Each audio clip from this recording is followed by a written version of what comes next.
Yeah, all right. How's everybody doing? Awesome. So, your new session is Orrick's Guide to Scaling an AI Business.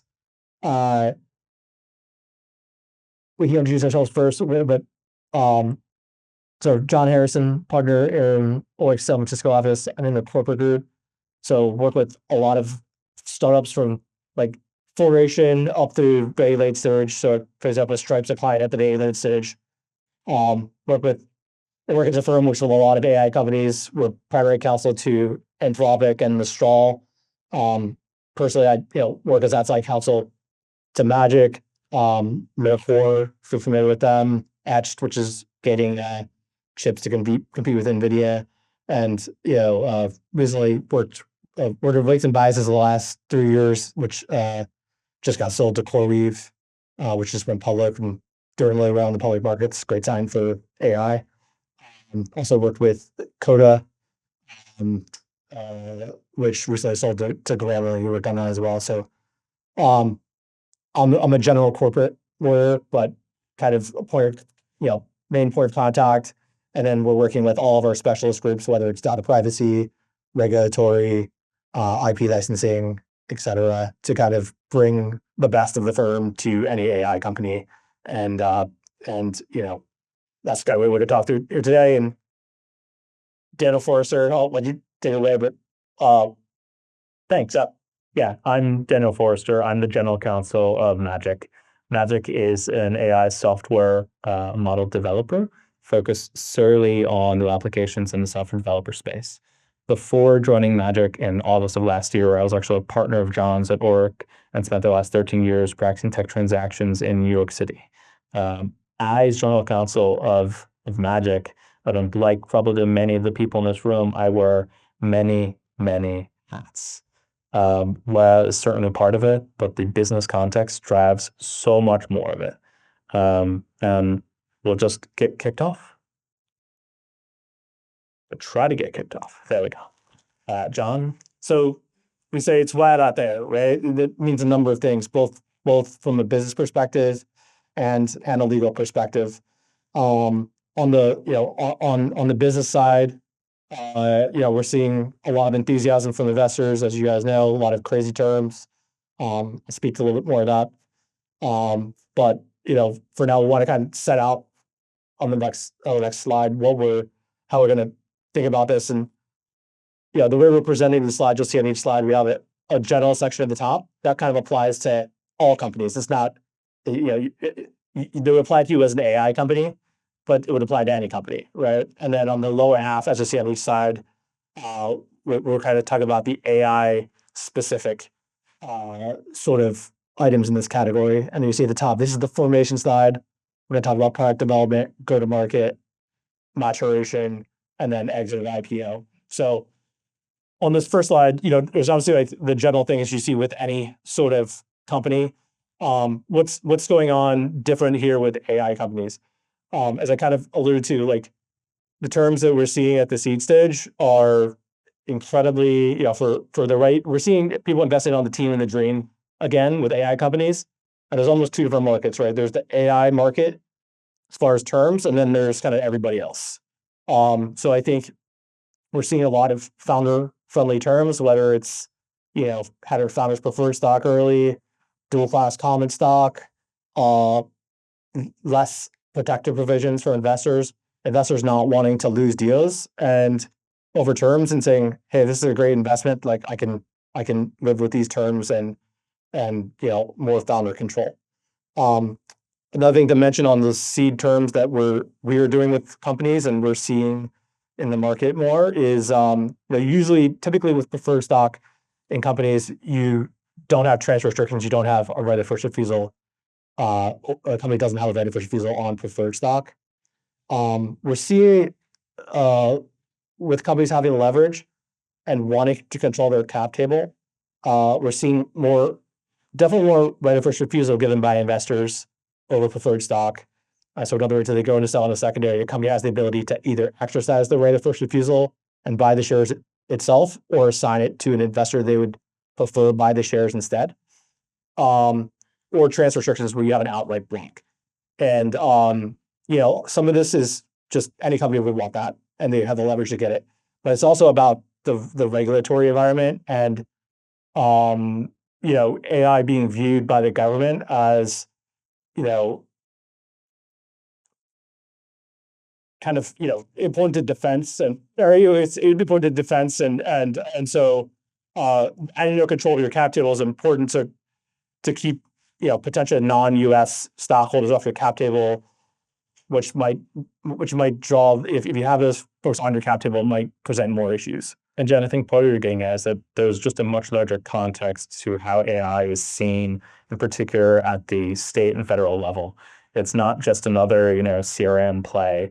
It's something where, depending on who you ask, it's going to revolutionize that industry. It's going to be able to hack into the Pentagon. It's going to be able to launch the nukes. And some people are very serious about believing that that's the case. Well, you think biological warfare, right? The horror stories are rampant. And if you think of 50 states and a whole bunch of people in Congress who are trying to score points with their local constituents, some of those horror stories sell better, and some of those horror stories are worth acting on. And so, to John's point, there's just so much more scrutiny of AI companies, what their models are doing, who's on the cap table, in particular, which foreign nationals are on their cap table. The nation state dynamic is very real in the market, and it's real from DC. And that's all true even before the change in administration, where now, whatever type of international dynamic you had before, we have a new international dynamic that is even more nationalistic and even more protectionist. And so, John, to your point on cap table, it's tangible. This isn't one of those sort of theoretical things. One quick note, which will tee up to you. I love hearing my own voice. I do, but that's actually not why we're here. And I think with a room of this size, it would be perfectly fine. And I encourage you all to, if you have questions, raise your hand. We'll hit them. We have a clock there that just keeps ticking, but I'll try my best to do what we can to. Yeah, I'm happy to take questions for the end. Yeah. Okay. I'm curious if there's other spaces besides like national defense type companies types that kind of had a similar scrutiny at the AI level, or this is kind of a new dynamic you guys haven't seen previously. I mean, obviously defense tech, which has had a huge resurgence, I think, with Palantir and other companies doing so well. There's a lot of investment dollars going in. And some of those are AI/defense investments.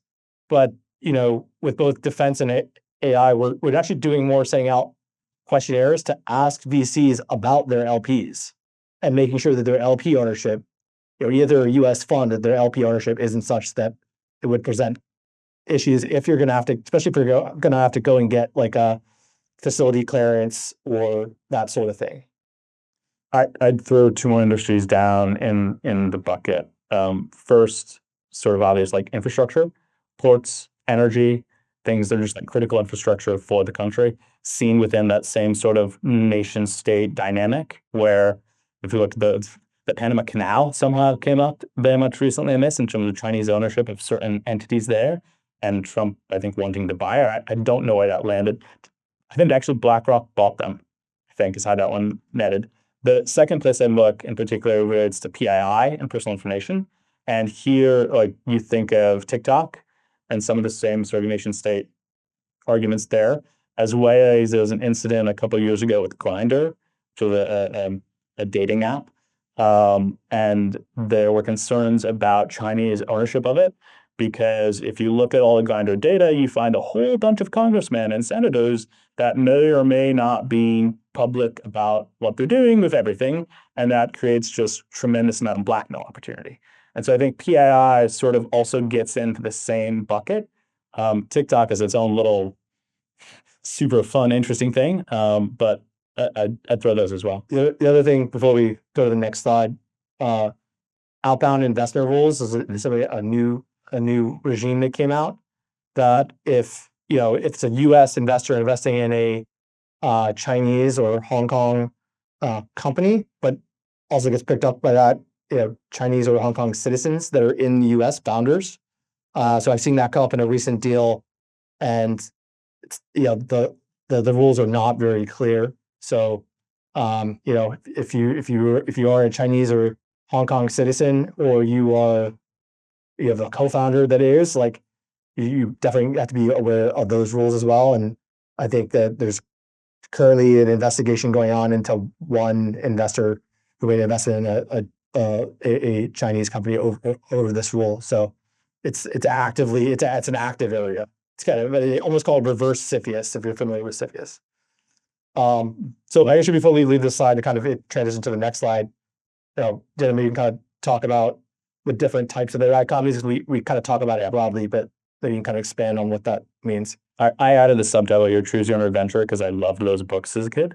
But the basic idea here is really open up, but the AI ecosystem, it's a big ecosystem, right? Like, they're all model companies, but they're also companies that don't have their own model, but use someone else's model. We call them wrappers. They're also, of course, all of the infrastructure plays. NVIDIA, right? Is that an AI company? I don't know. A couple of years ago, it was like a graphics card company. Now it's an AI company for sure. Data centers, those like storage plays or those compute plays, they're AI companies now. And so depending on where you fit within that ecosystem, there are just really distinct concerns about your place in the market, and then the legal concerns that follow from that. And so you'll see that thread throughout the rest of the slides as well, but just wanted to lay some of the foundation for what we're talking about. Pranab, beyond that, John. Yeah, we'll say, kind of extending that what you were just discussing on with models, there's as inputs, data and compute are probably the two key inputs. Yeah. And, with the different types of companies you mentioned, maybe there's more compute or more or more data. So maybe kind of yeah, for sure. Right. So to state the super obvious, NVIDIA has all the compute in the world, makes all the compute in the world, doesn't need it. The model companies, though, when you're training the model, you really need two external components. You, of course, need a great team to have great ideas or an architecture, but what you fundamentally need is data and compute. We'll start just with data. Here, I'd mean almost anything, in particular structured data. And so what a lot of AI companies did, let's call it 2, 3, 4, 5 years ago, is they just scraped everything on the internet. And when I say everything, I mean everything on the internet. All of the text, super easy to get. All the images, super easy to get. Video is more complicated because of YouTube. But amass as much data as they could. Because the basic formula is you take more data, you shove it through more compute, you get a better model. If you have better data, better model. If you have more compute, better model. There's a big old asterisk on that logic in terms of scaling laws. You probably may have heard people talk about scaling laws in AI, and the asterisk is super important, but it would take like 20 minutes. Not clear that like multiplicative relationship works ad infinitum, but pretty good pre-fall. It's not easy to get the data or the compute though. The data, you can get it, but when you get it, did you take it from a website that allows scraping? Is the data you took, and I say data because I work at a model company, but is the data you took someone else's copyrighted work of authorship, right? If you're scraping from the New York Times, they would not call their content data, they will call it authorship and copyrighted. There are sites that have paywalls. How do you get past the paywall? Or do you get past the paywall? Are you allowed to get past the paywall? All of these questions go into data selection. And the data you take has a ton of legal questions around it. Is it copyrighted or not? Is copying it, just putting it on your servers, infringement or not? Is training with it infringement or not? Is the output that comes out of your model after you've trained on it infringing or not? If people have been following the space, they've probably seen some of the like Associated Press litigations where you can go into the model and ask for like, I want an image of like a bird that's like flying over a pond with the sun behind it. And then you get out an image that has like the Associated Press watermark on it, which they'd have some feelings about, as you would imagine. So the data space, hugely complicated, also a source of tremendous litigation. Some of John's partners are leading some of the just cutting edge litigation on behalf of Microsoft. There is I do not know the numbers that have been spent on these litigations, but I'm guessing conservatively well in the hundreds of millions, and we're probably going to hit billions by the end because it is crucial to everything a model company does. On the IB point, the data point, like how do you think companies are managing this? Are they more focused on building a business first and then worried about legal, or out of a perfectly compliant, product? Look, as you see with a bunch of your startups, and as I see with a bunch of my peers, the industry is taking a range of approaches. Some companies very much are just scooping up everything. We're going to build it. We're going to get big. And if we're big enough, I can hire John and all of his people and shovel as much money as I need into them, and they'll defend me. And I'm not sure that's a bad business choice. There are also companies that are being incredibly conservative. They're only taking data that is the cleanest data on earth, and it impacts the quality of the model. It impacts the quality of the model. I think most companies are taking a graded approach where if there's something behind a paywall, like that is a very clear no. There's certain types of content, certain sources you do not go to. Meta is very publicly in litigation right now where what happened is some of their engineers downloaded a data set called LibGen, which is basically every book ever on earth in one file. You can just like go download it. And so from the model perspective, like I of course want that. That's a whole lot of really, it's a whole lot of English. Maybe it's good, maybe it's bad, maybe it's mixed, but like it's a whole lot of data. But what they did really bad, internally we had emails that were like, should you be doing this on company laptops? And they're like, I thought torrenting was bad. Are we allowed to torrent that file?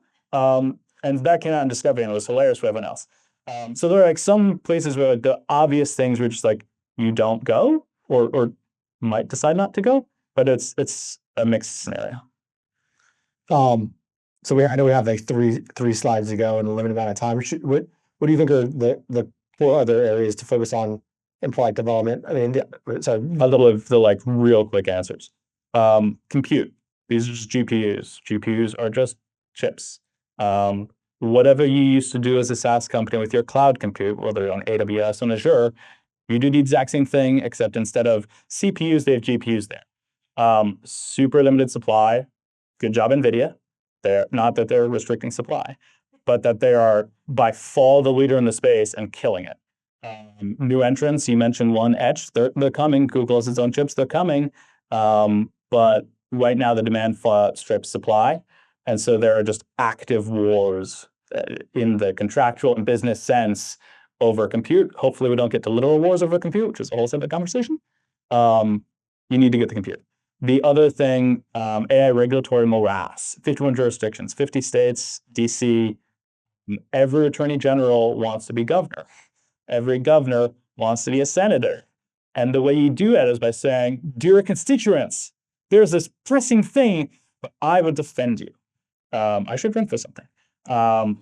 And so from my perspective, I want a tracker, and it is just getting hit with pings on a daily basis. 20 plus most days. I'm like, new development in Illinois or Nebraska or Kansas, or it's a mess. So far, there are few of those laws that actually become laws, and there is a potential federal pushback. If anyone experienced the fun of privacy, everyone is also worried about this. 50 states, everyone tells me to do different things. In AI, it's the same. And we pray for a law out of Congress. Not clear how much Congress does laws anymore, but we're hoping for it. In the reconciliation process for the current big, beautiful budget, there's a Republican proposal to add a moratorium on states' enforcement of AI laws. It's like a super short little provision that says the states cannot enforce any law relating to AI for the next 10 years. The people I've talked with are like, there's no way that goes through. And I'm like, but it wouldn't be so bad as an AI company say that. What's me fault? I mean, just real quick, like a couple things, First of all, regulatory is like not an area that you should dabble in. Like you definitely want to get an expert involved early, and even we're talking about the product development stage, right? And that doesn't mean you're going to develop even a perfectly compliant product, but you want to be making decisions with like eyes wide open as to at least what risks you're accepting, and to the extent that you can, mitigate risks in development of the product, like you want to be aware of those opportunities. Yeah. And the other thing is, it's just, comparing, the US to other jurisdictions like the EU, like I think with the current administration, like there's less regulation. And, so it does create an environment where it is probably easier to get things done and do things in the US than it is in, say, Europe, for example, around AI. That's exactly right. Yep. Going to market, John. Mozzie is on here. You know all about this. What are the things that you're thinking about as Magic goes to market? The most important thing is to listen to your clients. And so you raise your hand. Yeah, just a quick question around like you have an AI company. It's basically a wrapper around ChatGPT. How does the information that you're pulling from, say, OpenAI impact like where the data is coming from? So you're getting the data from OpenAI itself. How does that impact the wrapper and the liability of the wrapper company? So real quick, we're building our own model, which is awesome. On the wrapper position, though, you have a real risk allocation question between the wrapper and the model. Like, what if the model spits out something that's infringing? What if the model does other things? And those are highly negotiated. They start out very not negotiated. You're subject to the API terms. And as the wrapper, you're taking most of the risk because the API terms are super, as you would expect, friendly for the provider. But as you scale up, that's a commercial discussion. And it's one that I'd say the market is having a hard time thinking about, and that gets to wrappers protecting margin. Because if you think of most wrappers, like let's take Cursor, for example, their software development wrapper, they use OpenAI, they use Claude, they use Llama, they're pretty model agnostic, which is cool.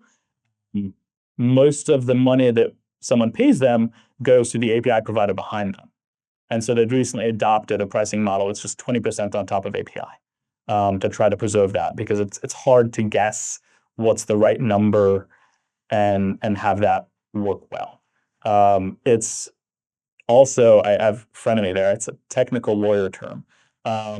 It's tough because if you're a wrapper on a model, the model company can decide to cut you off.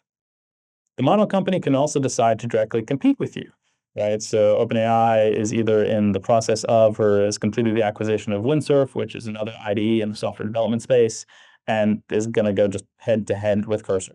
I don't know if the model companies are going to cut off all the wrappers, but the real question as a wrapper is, how do you create stickiness and network and just like really build your user base first so that you can withstand a wrapper? Withstand the model. Because once the model moves in, if they cut you off, it's tough. Yeah, and so I mean, if you're starting a company, then you might want to consider, like, am I going to be a wrapper? Am I going to try and develop my own model, which is going to be much more expensive than down for tons more capital. So it's just a different sort of business.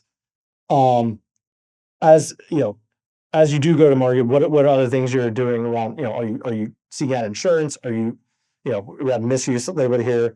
People that using the product in the unintended ways. Like, what are the risks that like keep you up at night, and like what are you doing to protect against them? Yeah, I think you really need to ask yourself, right? I gave you the horror story, right? Of like, is my model going to hack the Pentagon?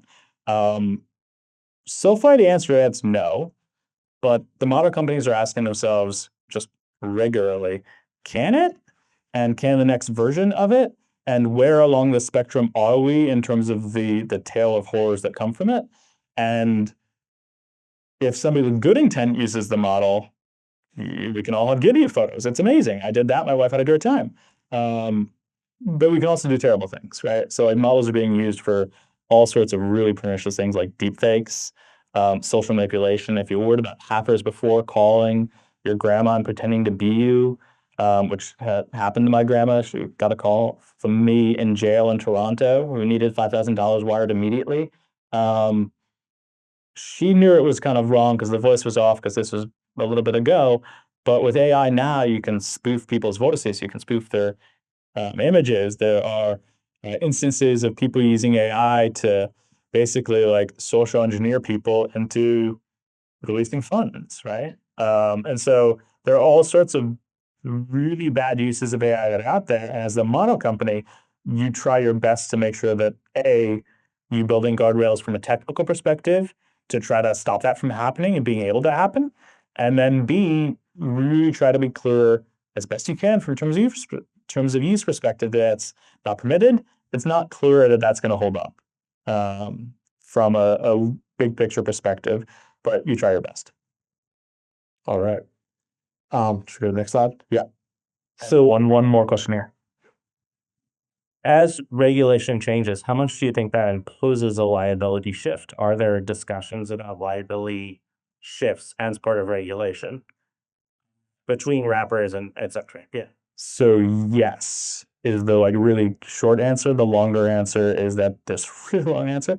I don't know if you followed SB 1047 last year in California.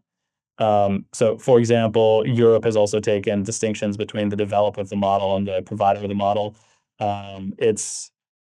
It's an active question around who do you blame when something goes wrong?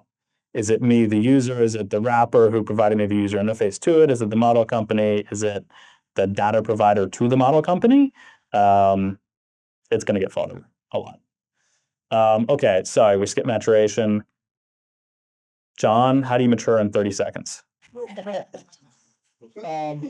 I think, a lot of these items, first of all, you don't wait until maturation to start thinking about. And a lot of these, at the same time, a lot of these things seem further out, or maybe a startup is not going to be doing lobbying, for example, until you're a really large company, right?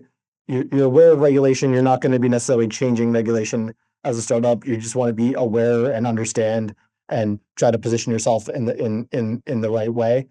But for example, we have some folks that do policy work at Orrick, but they're not going to be working with our average startup, right? They work with the Anthropics of the world or the Mistrals of the world, but not your smaller startup. If you get into the maturation phase, you're in a really good place, right? Which we'll transition to our next slide in a second. But what else did you want to hit on this slide? I mean, the one thing that I think is really just worth hitting here is that in particular in AI, companies are just maturing way more quickly than expected, or outside of it. You're getting to 100 billion AR way faster. Just the pace of change is harder. So how do you? I don't know. I was outside counsel. I'm here's the roadmap for what the company should do. How do you respond to that in this space? Well, I think first of all, to mention the velocity that we're seeing, and this is pretty well reported. There's more companies going from 0 in revenue to 100 million in revenue in a shorter period of time than ever before. And I think at the same time, incumbents are being challenged more than they have in the last decade or two. So I think that companies are doing a balance between trying to attack an opportunity from a business perspective while trying to mitigate risk. But the reality is you're a startup nerd, and usually the business folks are mostly focused on the business opportunity at hand, and that's what's going to make the company valuable.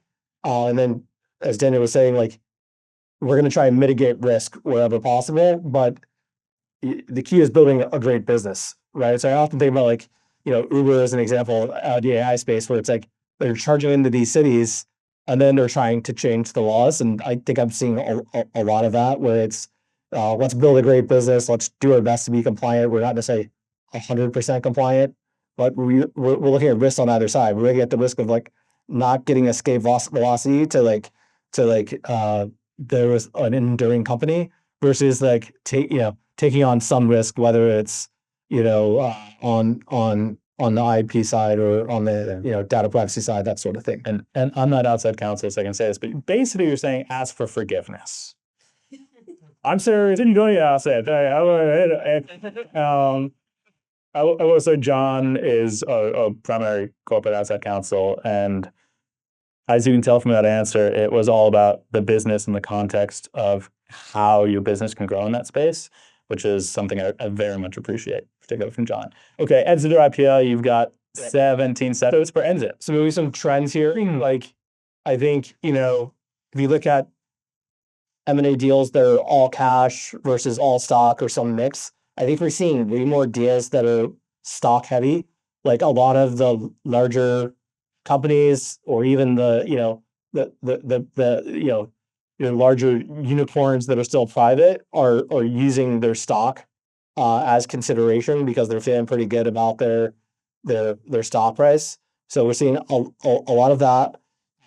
Yeah, I'll mention as an aside that we've seen these like very large licensing deals to avoid like HSR, which you guys have probably read about. We're also seeing, there's AI researcher talent and just AI talent more generally is just as you guys know, highly in demand. So we're seeing a fair amount of acquirers. We're seeing a lot more movement than in the past, I think, from one company to another, or folks at OpenAI leave and they go start a new startup just because the opportunity that you're seeing valuations out of here. We're seeing them, I have a couple of Series C's going on right now, like $300 million valuations on a team in a dream, right? So a lot of people are taking up investors on those opportunities, and I think it's because the reason we're at here and interested in AI is like everyone realizes it's such a wide open opportunity and it's such a major technological shift that like every industry is going to be rethought, and so there's a land grab right now. I kind of feel like from my perspective, and that's it is a land grab right now, and so whether that's terms of financings or whether it's valuations, or whether it's people just charging harder opportunities, like that's there's a sense of urgency right now, and from a legal perspective, we're just trying to keep the ship afloat and mitigate where we can and help people win those opportunities. So as you may all have guessed, two things have happened. One, we've run out of time.